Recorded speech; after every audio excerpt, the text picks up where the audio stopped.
Coucou tout le monde, on se retrouve aujourd'hui pour une deuxième vidéo sur la machine Scan & Cut de chez Brother, donc un peu l'équivalent de Silhouette, donc portrait et caméo, enfin plus l'équivalent de la caméo parce qu'elle fait du 30-30. Aujourd'hui on va faire nos premières découpes ensemble.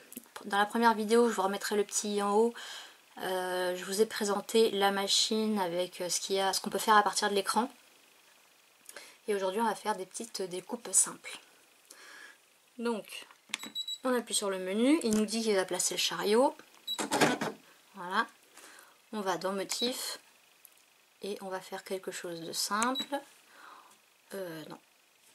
J'ai regardé dans le retour caméra, c'est moins évident. On va aller faire un flocon. Voilà. Hop. Alors, vous voyez, dans la première vidéo, je vous disais qu'on ne pouvait pas faire moins de 3 cm. Donc à partir d'ici, je pense qu'on ne peut pas faire moins de 3, mais peut-être qu'après on peut encore diminuer. Donc voilà. Donc ok. J'en veux, on va en faire 2. Et je vais le placer. Donc là, à chaque fois, il me les aligne de façon à économiser de la place. Si je veux celui-là, par exemple, modifier la taille, je vais ici. Et là, vous voyez, ici, on peut diminuer la taille. Donc voilà, j'ai découvert ça en faisant la vidéo. Donc comme ça, on aura un petit et un grand. Ok. Ensuite, donc ok. Ça c'est le paramètre, enfin pour modifier les choses. Donc je mets ok. Par exemple, je vais ajouter un autre motif et je vais mettre un carré. Je vais recommencer à ajouter. Prendre celui-là. Voilà.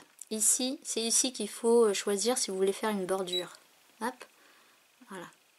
Donc ici, je vous ai réexpliqué, c'était l'effet miroir quand vous faites de l'écriture, pour pivoter, pour changer soit la largeur, soit la hauteur, enfin, que ça soit plus proportionnel. Voilà. Et ici, pour colorier. Donc on fait placer. Voilà, donc celui-là, je veux l'enlever, donc je vais dans les paramètres, il est sélectionné, je le supprime, ok. Là, je vais le faire plus petit. Non, c'est ici.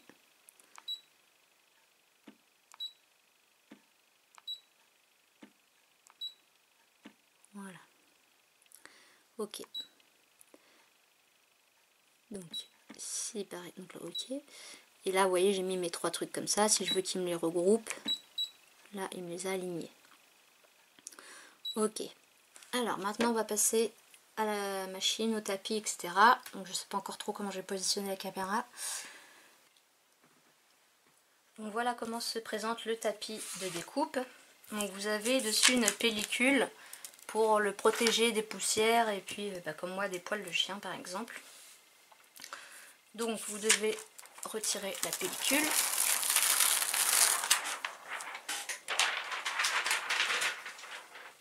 Alors c'est vrai que ça va prendre de la place. Info importante aussi, derrière la machine, il faut toujours de la place parce que le papier va ressortir derrière. Donc ici, c'est collant. J'ai pris des chutes de papier pour vous montrer. Donc là, par exemple, j'avais déjà découpé Merry Christmas. Je le place n'importe où, hop. Et on appuie bien pour que ça adhère au tapis. Alors, en ce qui concerne le tapis de base qui est fourni avec, voilà, c'est le vert là en bas, enfin bleu vert, turquoise. C'est un tapis à faible adhérence. Bon, mon mari avait posé, la petite astuce quand ça colle plus trop ou si vous avez des poils de chien, c'est de passer une lingette bébé, de laisser sécher à l'air avant de remettre la pellicule. Moi je l'avais nettoyé, je l'avais laissé sécher et mon mari est arrivé, il a posé du papier cadeau dessus et vous voyez ça, et c'est pas, ça part pas. Bon, j'ai des poils de chien sur la pellicule, mais bon. Donc là, le faible adhérence, moi perso, je trouvais que ça collait pas assez. J'étais obligée de mettre du washi. Sachant que si vous mettez du washi tape, il faut faire très attention qu'il soit bien collé pour pas qu'il parte dans la machine, dans le rouleau. Et si vous avez une découpe qui prend toute votre feuille, le problème c'est le washi, ça va gêner quoi. Donc j'ai investi dans un tapis adhérence normale et il existe encore d'autres sortes de tapis adhérence plus élevée, etc. Donc il faut vraiment bien essayer de coller son papier. Imaginons que je vais faire les flocons dans le bleu.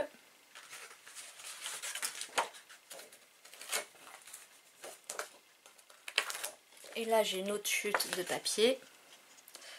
Donc vous voyez ça va pas rentrer. Alors si vous utilisez une autre chute de papier comme ça, essayez de faire attention parce que là parfois les petites choses ça pourrait coincer. Donc le mieux c'est de découper le contour. Donc de toute façon moi je vais pas avoir assez de place, je vais juste prendre hop.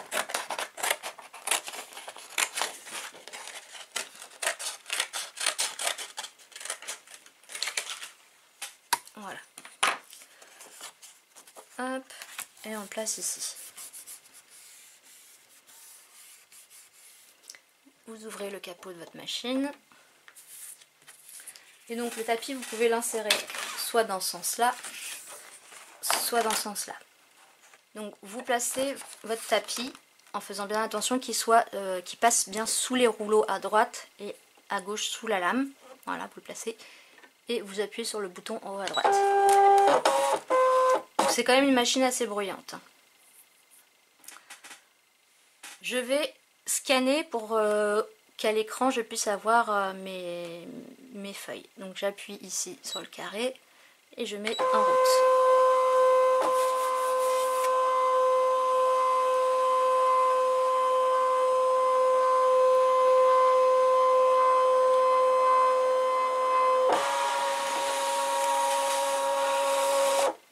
Donc voilà ce qui apparaît à l'écran. Ici on voit bien mon papier bleu.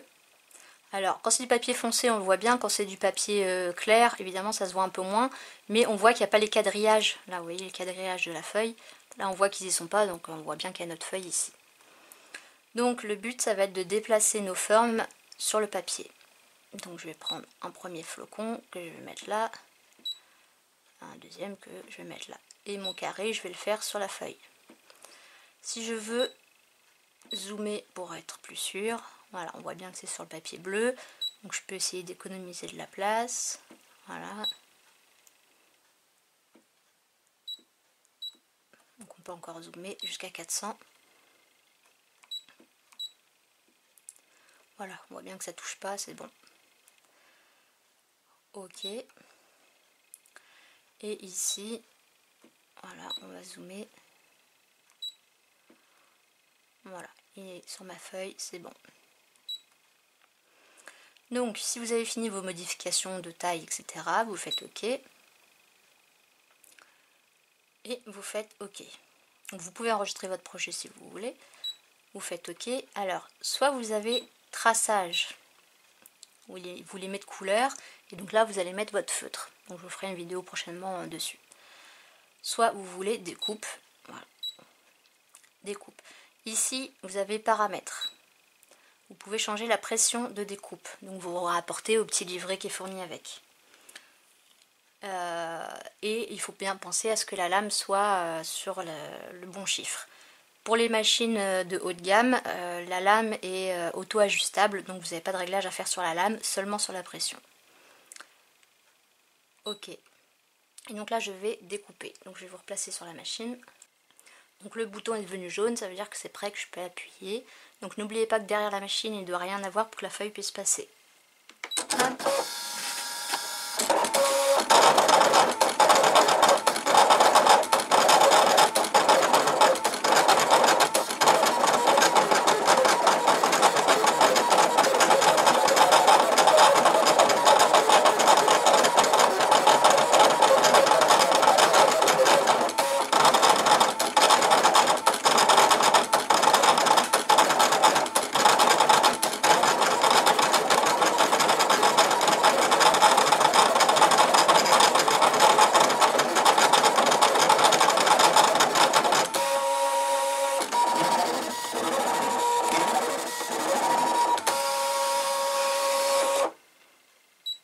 Voilà, donc quand c'est terminé sur l'écran, vous mettez OK et vous rappuyez sur le bouton en haut à droite pour sortir le papier. Ensuite, on enlève, on referme pour gagner de la place. Donc voilà, donc ensuite vous avez la petite spatule pour décoller.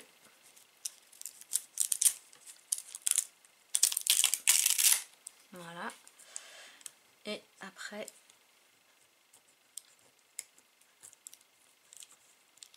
voilà. Hop. Donc voilà le résultat. Donc après il faut bien penser à enlever tous les petits bouts. Voilà. Et on a le plus petit à côté.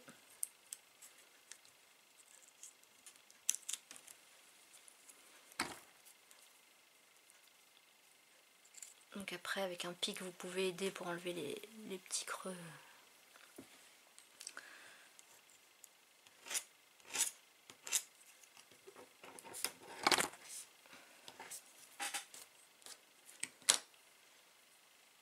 Et ici, voilà. Donc en fait, là d'avoir fait un contour, ça sert à rien, ça a juste agrandi mon carré. C'est juste quand vous, par exemple, vous avez un tamponnage et que vous voulez découper avec un petit millimètre blanc autour de votre tamponnage, par exemple. Donc voilà les premières choses toutes simples. Ensuite, qu'est-ce qu'on va faire? Donc j'ai pris un tampon Action, une chute de papier blanc, de l'encre noire. Alors après, peu importe l'encre que vous prenez, les couleurs claires ça marchera peut-être moins bien, parce que sachant que le...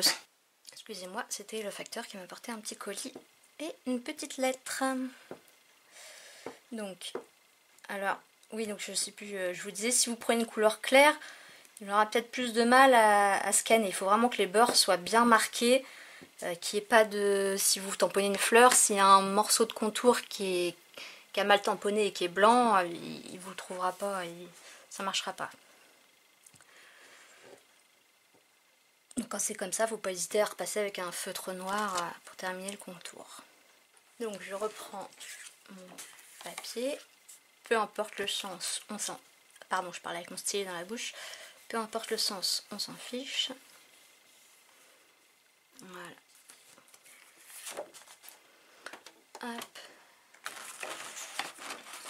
Donc je mets dans ma machine. Hop. Donc je retourne au menu. Je n'enregistre pas. Je fais numérisation. Et je fais découpe directe. Donc il va scanner mon papier. Hop, c'est parti.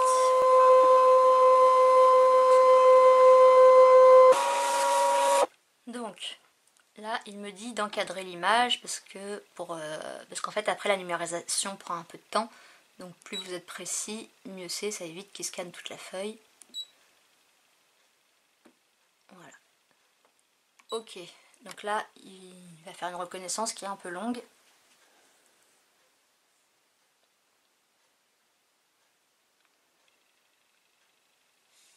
Voilà. Donc vous pouvez jouer avec le nombre de couleurs si c'est pas correct. Donc on zoome. Voilà. Donc de toute façon on voit que mon tamponnage est pas, le trait est pas droit. Hein. Donc voilà, là il propose de faire le contour.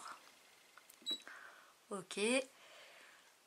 Ignorer la taille de l'objet, j'avoue je ne vois pas à quoi ça peut servir. Donc ok. Ici vous pouvez rajouter un contour. Voilà, c'est ici que vous pouvez rajouter un contour d'1 millimètre, 2 mm ou de ne pas en mettre. Donc on va en mettre 0. Ok. Et ici, ah oui, ici, soit vous voulez que ça découpe autour en rond, en forme, ou que ça découpe vraiment la forme de l'objet. Donc je vois pas l'intérêt trop de faire ça. Donc on laisse comme ça. Ok. Voilà. Et ensuite on fait découpe. Et on découpe.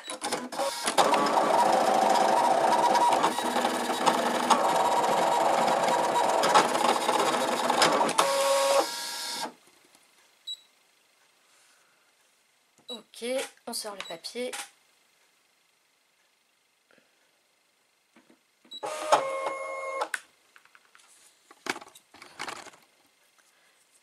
Hop.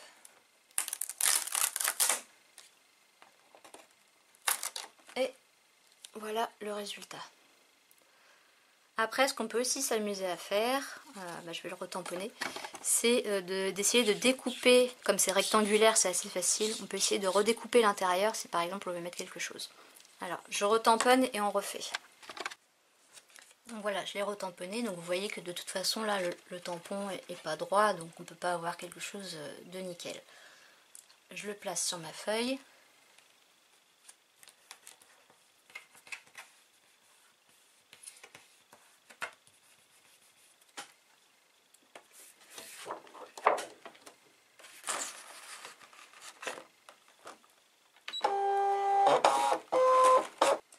Donc on retourne au menu. Hop, ok, numérisation. Donc on va faire ça, on rescanne.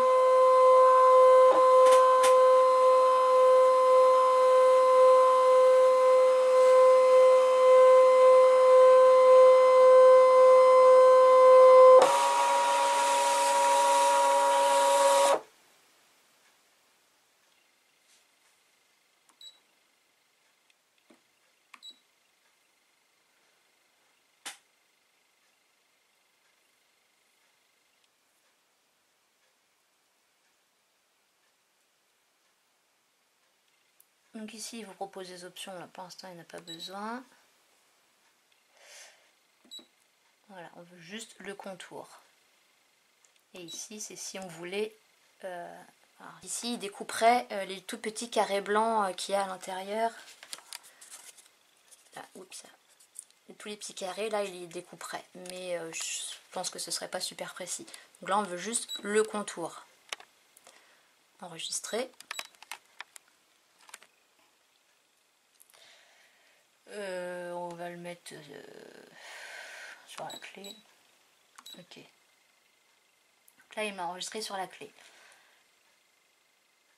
Ensuite, on retourne au menu. Ok.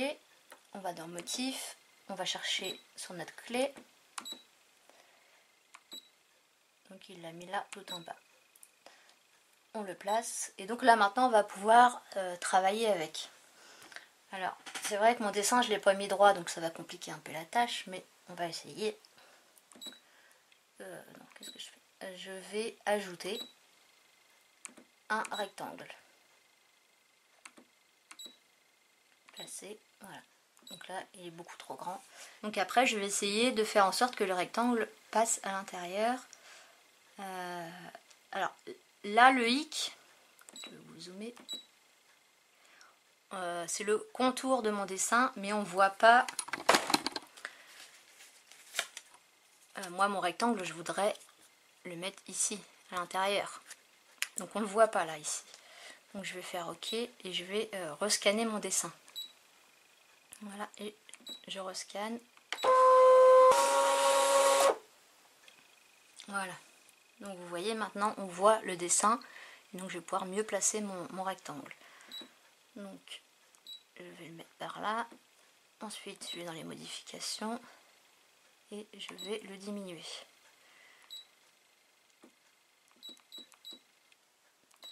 Donc après là ça va être un peu plus compliqué parce qu'il va falloir que je le pivote. Ça fait peut-être trop.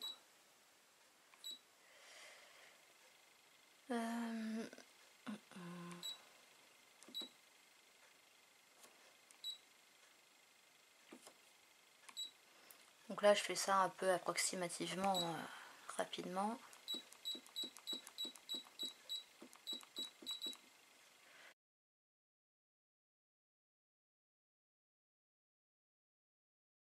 Donc là il faut faire attention, c'est pas le cadre rouge qu'il faut regarder, mais bien les traits noirs à l'intérieur. C'est encore trop grand.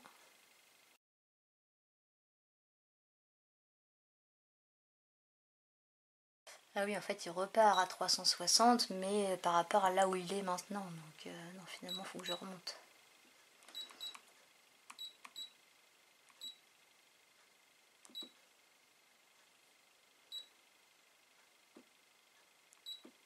Pourquoi j'en ai plusieurs? Ah oui, donc ça c'est le trait du contour là, que j'aurais pas dû bouger du coup.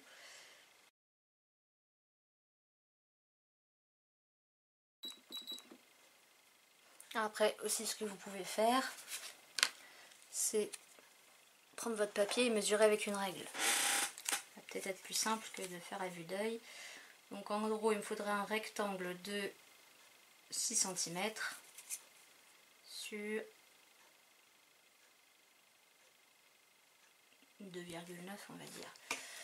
Donc j'appuie là, donc 6 cm.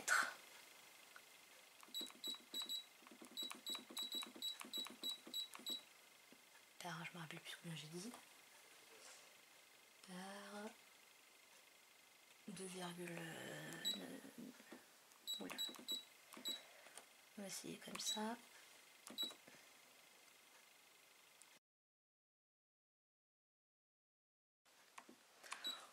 Bon, on va le lancer comme ça, c'est pas super bien fait, j'aurais dû... Bon, déjà mon tamponnage à la base n'est pas droit, et en plus comme j'ai posé de travers sur la feuille, ça facilite pas les choses, mais c'est pas grave, c'était pour vous montrer un peu ce qu'on pouvait faire. On va quand même lancer la découpe, et on y va.